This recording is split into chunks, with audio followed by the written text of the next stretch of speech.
maždaug prieš kokias 2 savaitės pastebėjau, kad labai suminkštėjau. Ir darbe, kada pareina kažkokios problemos, pajaučiu, kad sunkiau jas yra pergyventi. Supratau, kad trūksta iššūkių gyvenime ir nusprendžiau bėgti nuo Bartininkų iki Jono Basanavičiaus gimtinės. Tai yra apie 11 kilometrų. Ir kas čia tokio ypatingo nubėgti 11 kilometrų? Easy peasy lemon squeezy. Na, jeigu tu treniruojasi kažkiek bėgime ar sportuoji į tą pusę, tai tada nieko. Tačiau, kada aš paskutinį kartą tai dariau mokykloje, ir tai buvo 3 kilometrai didžiausias bėgimo atkarpa, tai 11 kilometrų bėgti nuo kalno į kalną ir prieš vėją, tai buvo nemažas iššūkis. Ir kodėl aš taip dariau? Nes šalti dušai, kuriuos jau 3 metus praktikuoju ryte, kažkaip tapo jau labai jau pakeliami lengvai. Kada tu save sąmoningai ir priverstinai pastatai į nepatogią situaciją, kada tavo kūnas ir tavo protas jaučia tam tikrą stresą, tada tau daug lengviau yra susidoroti su realiu gyvenimo stresu, kada tave užklumpa kažkokie tai sunkumai. Bebėgant tą 11 kilometrų pirmyn atgal, ten po kokių 2 kilometrų pradėjau skaudėti čiurną, tada po kažkurio trumpo laiko pradėjo skaudėti abudu kelius, tada pradėjau skaudėti klubus, tada pradėjau skaudėti nugarą ir praktiškai kiekvienas žingsnis žengtas į priekį buvo vedamas skausmo. Ir buvo sunku ir ne kartą norėjau sustoti ir tik dėl to ar tai dariau, kad savo parodyti, kad aš galiu įveikti sunkumus. Mintys tada pradeda eiti tokios, kad, žinai, kam tu čia kažką įrodinėjai, kam iš vis bėgi, koks tikslas, žinai, prieš ką tu čia prieš nieką neturi pasirodyti. Taigi, ta prasme, blemba, ar taip jau skauda, tai gali sustoti ir tai jau nubėgai, kiek žiek nubėgai, pirmyn atgal jau grįžti, galėjau ir pareiti. Nebūtina tau čia bėgti. Ir aš pats savo garsiai sakau, ką sakau, lochas, pasiduosi, ką myžnius, ką pasiduosi, slabakas, pasiduosi. Ir garsiai savo sakiau, nepasiduosiu. Ir toliau per tą skausmą bėgi.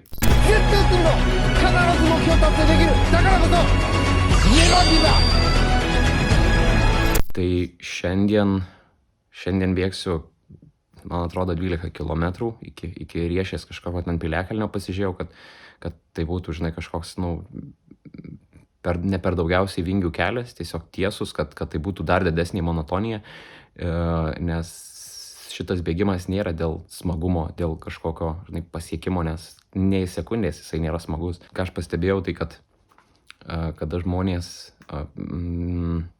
ir šiaip žmonės vengia streso, vengia kažkokių sunkumų, bėga nuo jų, atidėlioja darbus visokiausius ir užkiša savo mintis kitais dalykais. Tai į ragelį įlenga, nors žino, kad reikia parašyti baigiamąjį darbą. Kompiuterinius žaidimus padeda tai jiem nusiraminti. Tačiau bet kokiu atveju tas stresas pasiveja ir kai stresas pasiveja, tie darbai pasiveja, o tada ir prasideda visi sunkumai, nes tu nepabėgsi nuo įtampos, nepabėgsi nuo streso, nepabėgsi nuo sunkumų.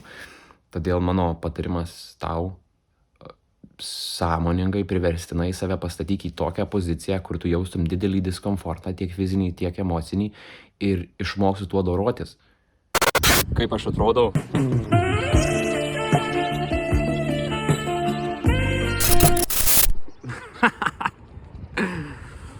Biškį vėsų laukia, tai reikia dar apsisaugoti, blemba.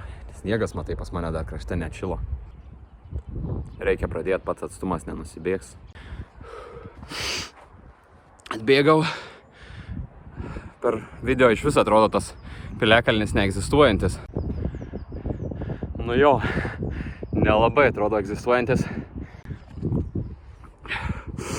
Žodžiu, pūslė nutrinta ant vienos kojos, pado, jaučiu, skauda.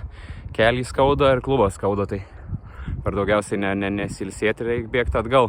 Tik tiek, kad praktiškai visą kelią bėgau nuo kalno, dabar teks bėgti į kalną.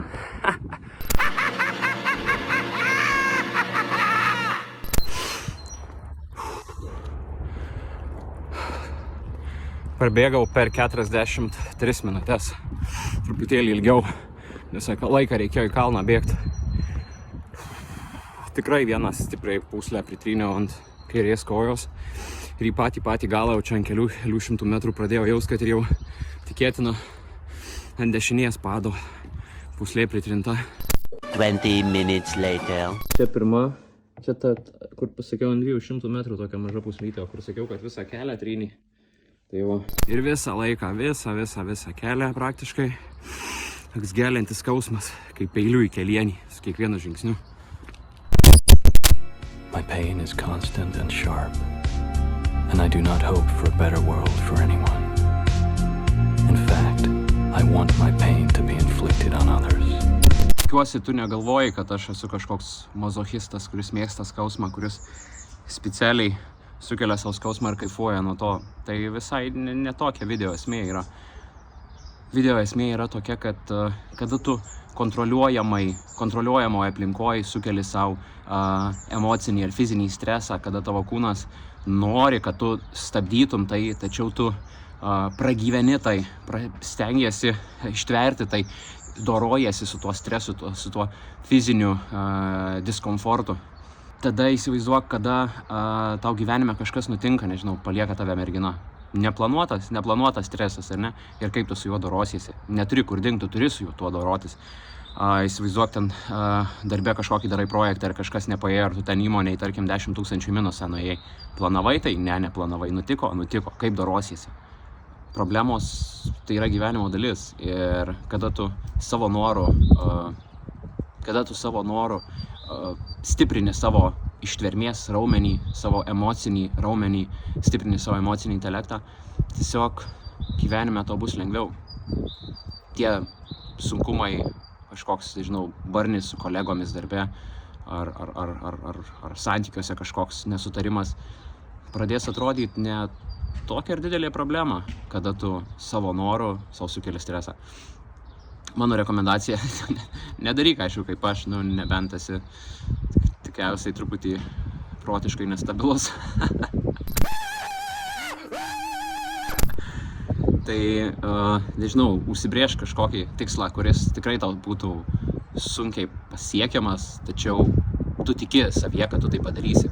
Aš pradžioje pradėjau lysti į šaltą dušą. Sąmoningai verčiau save kęsti tą šaltį, iki kol tu nebejauti šalčio. Ir dabar jau po 3 metų man šaltas dušas jisai nebekelia diskomforto, tai dėl tos priežasties aš tiesiog nusprendžiau bėgti sunkų kažkokią didesnį atstumą, kurio nesu bėgęs niekada ir tiesiog įrodyti savo, kad aš galiu. Tai esi protingas, kažkas veiklas. Baigta.